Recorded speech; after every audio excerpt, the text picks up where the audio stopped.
Cette nuit a commencé comme les autres. Je n'aurais jamais imaginé que ma vie allait prendre une tournure aussi inattendue. Rufus, mon beau-fils, avait toujours été un peu distant, même s'il vivait avec nous. J'avais l'impression qu'il y avait un mur entre nous que je ne pouvais pas abattre. Il restait souvent seul, perdu dans son propre monde, pendant que j'essayais de lui tendre la main. Un soir, Rufus rentra à la maison avec un de ses amis proches, Chindu. J'avais déjà vu ce dernier peut-être 2 ou 3 fois, mais nous n'avions jamais vraiment parlé. Il était grand, avec de longues jambes qui le faisaient paraître encore plus grand, et il avait ce côté calme. Il ne riait pas fort comme Rufus et ne faisait pas beaucoup de bruit. Au lieu de cela, il se déplaçait comme s'il réfléchissait profondément, comme s'il se passait beaucoup de choses dans son esprit qu'il ne partageait pas avec tout le monde. Même si Chindu n'a pas dit grand-chose, il y avait quelque chose chez lui qui m'a tout de suite frappé. Ce n'était pas seulement sa taille ou la façon dont il s'habillait. C'était sa façon de voir les choses lentement et pensivement, comme s'il pouvait voir plus que ce qu'il y avait devant lui. Il avait ce calme qui était différent de la plupart des amis de Rufus, qui étaient toujours bruyants et pleins d'énergie. Chindu, en revanche, semblait plus âgé que son âge, comme s'il avait vu et compris plus qu'il ne le laissait entendre. Lorsqu'il est entré dans la maison, il m'a fait un petit signe de tête. Rien de très amical, mais respectueux. C'était le genre de regard qui me donnait l'impression qu'il voyait tout autour de lui et comprenait les choses sans avoir besoin de poser trop de questions. Je me demandais ce que Rufus avait vu chez Chindu, pourquoi ils étaient des amis si proches, mais je n'ai pas demandé. Quelque chose à propos de Chindu me rendait curieux cependant, et je n'ai pas pu m'empêcher de penser qu'il y avait plus en lui que ce que l'on voyait. Ce soir-là, après que Rufus et Chindu se soient bien amusés, je me suis couché comme d'habitude. Je ne m'attendais pas à ce que quelque chose d'extraordinaire se produise. La maison était calme, et je pensais que cela resterait ainsi jusqu'au matin. J'étais déjà à moitié endormi, mes yeux étaient lourds quand j'entendis un léger coup à la porte de ma chambre. Ce n'était pas fort, juste un léger coup, alors au début, j'ai pensé que c'était mon imagination ou peut-être le vent. Je restai immobile, pensant que ce n'était rien et que, quel que soit ce soit, il s'en irait. Mais ensuite, j'ai entendu la porte s'ouvrir lentement. Le bruit de la porte me fit me redresser un peu.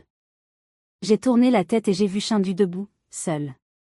La lumière du couloir derrière lui faisait s'étendre son ombre sur le sol.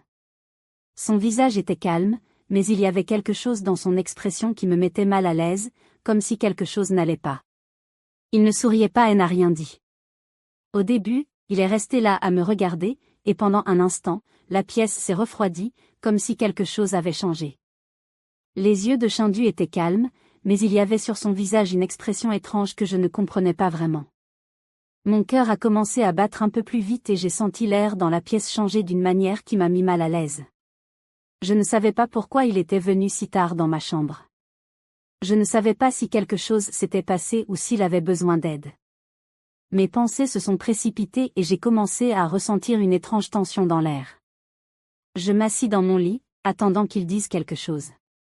Je me demandais pourquoi il se tenait là à cette heure-ci. « Est-ce que tout va bien ?» ai-je demandé, ma voix douce mais un peu tremblante. Je n'attendais personne, surtout pas Chindu.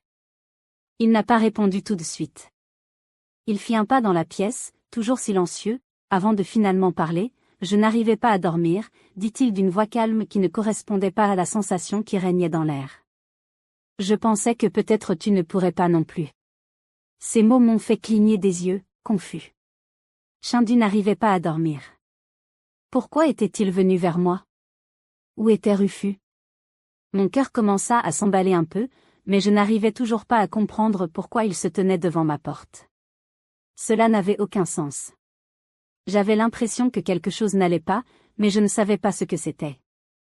J'aurais dû le renvoyer immédiatement, lui dire de retourner à sa place, mais pour une raison quelconque, je ne l'ai pas fait. Je pouvais sentir le poids du silence entre nous. C'était lourd, il me pesait presque. Je me raclais la gorge et essayais de paraître normal. Tu devrais retourner au lit, dis-je, espérant qu'il écouterait et partirait. Mais Chindu ne bougea pas. Il est resté là, me regardant avec cette expression calme. Je pensais que nous pourrions parler, dit-il, sa voix toujours calme, comme si c'était la chose la plus normale au monde. Ma poitrine se serra. Parler à une heure pareille? J'ai jeté un coup d'œil à l'horloge. Il était minuit passé. Mon esprit s'emballait, essayant de comprendre de quoi il voulait parler. Rufus était son ami, pas moi. Pourquoi Shindu venait-il vers moi? Mon instinct me disait que quelque chose n'allait pas, mais je n'arrivais pas à mettre le doigt dessus. Je pense qu'il est trop tard pour parler, dis-je, essayant de paraître ferme mais pas méchant. Nous pouvons parler demain. Tu devrais vraiment y aller. Shindu est resté là où il était, juste là, me regardant attentivement. Ses yeux ne clignaient pas beaucoup et j'avais l'impression qu'il attendait quelque chose que je ne comprenais pas. Le silence entre nous devint plus fort et j'ai commencé à me sentir de plus en plus mal à l'aise. C'était comme si la pièce devenait plus petite, même si rien n'avait changé. L'air autour de moi était plus lourd, comme si j'étais piégée dans un endroit où je ne voulais pas être. Je me suis déplacée dans mon lit, rapprochant la couverture de moi, et c'est à ce moment-là que j'ai réalisé que je n'avais pas verrouillé la porte. J'aurais aimé l'avoir fait. La pensée de cette porte déverrouillée me serra encore plus la poitrine.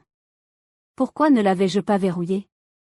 Je n'aurais jamais imaginé que j'en aurais besoin. Mais maintenant, avec Shindu debout là, c'était comme une erreur. Quelque chose dans sa présence ne semblait pas normal. Je ne pouvais pas l'expliquer, mais il y avait une sensation étrange qui m'envahissait, comme si un poids invisible s'appuyait sur moi. Ce n'était pas seulement la façon dont il se tenait là, ou le fait qu'il se trouvait dans ma chambre à cette heure tardive. C'était bien plus que cela. C'était la façon dont ses yeux ne me quittaient jamais, comme s'il cherchait quelque chose sur mon visage, quelque chose que je ne savais pas comment donner. Mon cœur a commencé à battre plus vite et mon esprit s'est emballé, essayant de comprendre pourquoi je ressentais cela. Shindu était l'ami de Rufus, quelqu'un que j'avais déjà vu, quelqu'un qui ne m'avait jamais fait ressentir cela. Mais maintenant, tout semblait différent. Le calme dans la pièce me paraissait étrange et plus Shindu restait longtemps, plus j'avais envie qu'il parte, mais Shindu ne partit pas. Au lieu de cela, il fit un petit pas dans la pièce et j'ai senti mon cœur battre plus vite. Ses yeux brillaient, quelque chose que je ne comprenais pas, quelque chose qui me mettait mal à l'aise. La façon dont il me regardait n'était plus comme avant. C'était différent, presque comme s'il voulait dire quelque chose, mais les mots ne sortaient pas. L'air dans la pièce semblait soudain lourd, comme s'il n'y avait pas assez d'espace pour respirer. La pièce elle-même semblait devenir plus petite à chaque seconde qui passait. Ma poitrine se serra alors que je le regardais faire ce pas et je ne savais pas quoi faire. Je n'avais jamais ressenti ce genre de tension auparavant et cela me faisait peur. J'ai pensé à lui dire de repartir, mais ma voix ne sortit pas tout de suite. C'était comme si j'étais figée, coincée dans ce moment incertain de ce qui allait se passer ensuite. Dois-je appeler à l'aide? Dois-je sortir du lit? Mon esprit se bousculait de questions, mais rien n'avait de sens. Avant que je puisse dire quoi que ce soit de plus, Shindu fit un autre pas, puis sans prévenir, s'assit sur le bord de mon lit. Un frisson me parcourut le dos. Sa présence était troublante et il était clair que quelque chose n'allait pas. Mon esprit s'emballait et je ne savais pas quoi dire. Soudain, Rufus apparut sur le pas de la porte. Je pensais qu'il serait en colère ou surpris de trouver Shindu assis sur mon lit à une heure aussi tardive, mais à ma grande surprise, il ne semblait pas du tout inquiet. Au lieu de demander à Shindu ce qu'il faisait ou pourquoi il était dans ma chambre, Rufus entra avec un air détendu sur le visage. Il s'assit de l'autre côté du lit, comme s'il était tout à fait normal qu'il soit là. Son expression était indescriptible, comme s'il savait déjà quelque chose que j'ignorais. C'était étrange, comme s'il agissait comme si rien d'inhabituel ne se passait. Je l'ai regardé d'un côté à l'autre, mon cœur battant à tout rompre dans ma poitrine.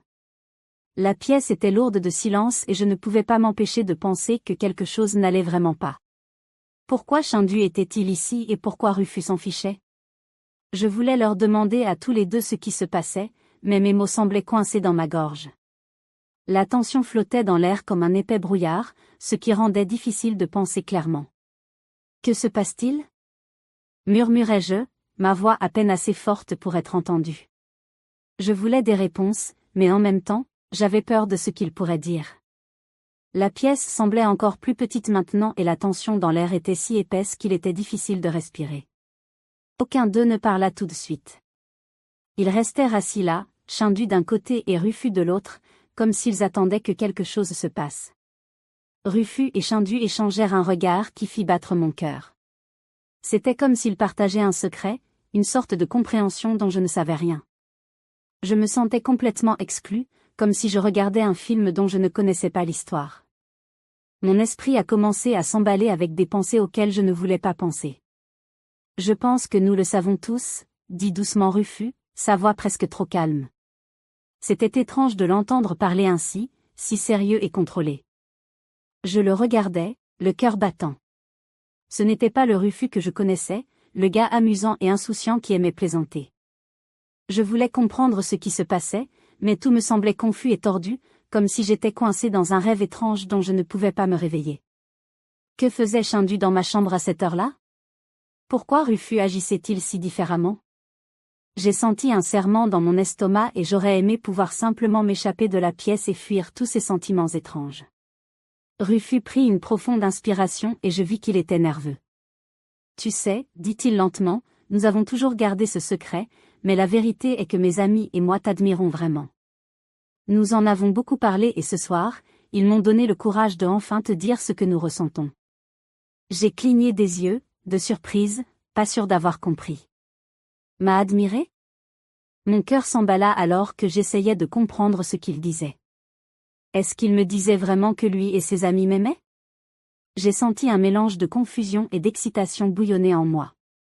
Rufus me regardait avec ses yeux sérieux et je pouvais dire qu'il pensait chaque mot. C'était étrange de l'entendre dire cela à voix haute. Je me demandais ce que cela signifiait pour nous et ce qui allait se passer ensuite. Est-ce que tout changerait entre nous? Je voulais poser tellement de questions, mais ma voix semblait disparaître avant que je puisse comprendre ce qui se passait. Rufus et Shindu se rapprochèrent de moi, leurs expressions étaient sérieuses et je pouvais voir qu'ils avaient vraiment envie de parler. Rufus m'a regardé droit dans les yeux et a dit, « Nous avons toujours ressenti quelque chose d'étrange quand nous te voyons.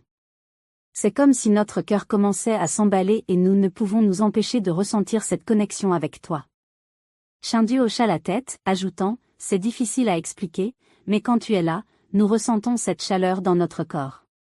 C'est comme si quelque chose d'excitant se passait en nous. Nous voulions juste savoir si tu le ressens aussi. » J'étais assis là, mon esprit tournait avec ce qu'il disait. Il me disait qu'il ressentait quelque chose de spécial pour moi et cela faisait battre mon cœur encore plus vite. Je n'aurais jamais imaginé qu'il puisse ressentir cela, et je me demandais si je ressentais aussi la même excitation. C'était beaucoup de choses à comprendre et je ne savais pas trop comment réagir.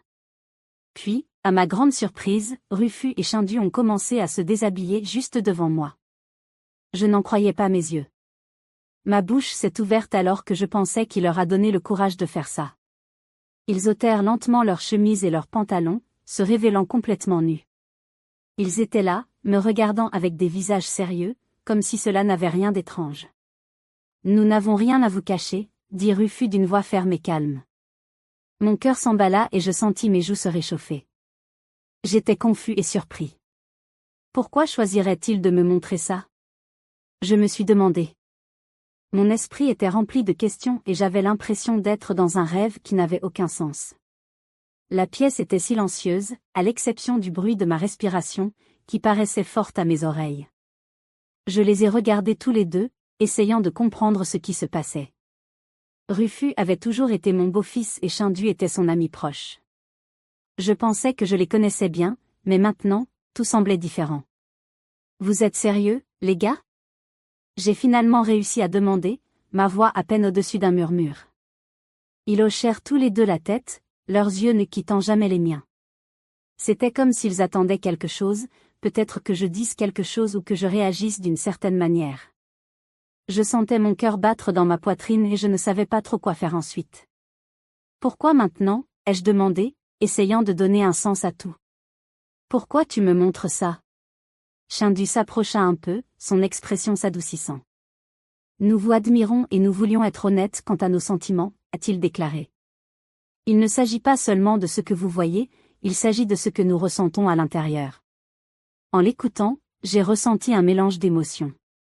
Une partie de moi voulait leur dire de remettre leurs vêtements, mais une autre partie de moi était curieuse. Que voulait-il dire par « sentiment » ? Je ne les avais jamais pensés de cette façon auparavant. Rufus prit une profonde inspiration et dit « nous avons pensé que vous devriez connaître la vérité. C'est difficile de garder des secrets, surtout quand on tient à quelqu'un. Je pouvais voir clairement leur corps et j'ai remarqué qu'ils étaient tous les deux très excités. C'était surprenant de les voir ainsi et mon propre corps commençait à me sentir étrange. Je ne savais pas pourquoi je réagissais ainsi, mais mon cœur battait à tout rompre et je ressentais un mélange de confusion et de curiosité. Soudain, Rufus et Shindu échangèrent de rapides regards et je pouvais dire qu'ils étaient tous les deux nerveux mais excités. Puis Rufus prit la parole. « Nous avons planifié cette soirée pour que nous puissions tous nous amuser ensemble, a-t-il déclaré, la voix un peu tremblante. Shindu sourit un peu, essayant de me rassurer. Nous pensions que ce serait une soirée inoubliable, quelque chose de spécial, a-t-il déclaré. Mais je n'étais pas sûr d'être à l'aise avec cette idée. Ils se regardèrent à nouveau, et je les voyais partager une sorte de secret dont je ne faisais pas partie. L'atmosphère dans la pièce était électrique, comme si quelque chose d'important était sur le point de se produire, et je ne savais pas si j'étais prêt pour cela. Rufus s'est approché et s'est assis si près que j'ai pu voir tout son corps. « Allez, ne fais pas comme si tu n'aimais pas ça, faisons ça. » Sa partie intime m'a touché et il m'a dit, « Viens, profitons. » Il me l'a fait ressentir, et c'était doux et chaud. Avant que je m'en rende compte, il me retirait lentement la couverture.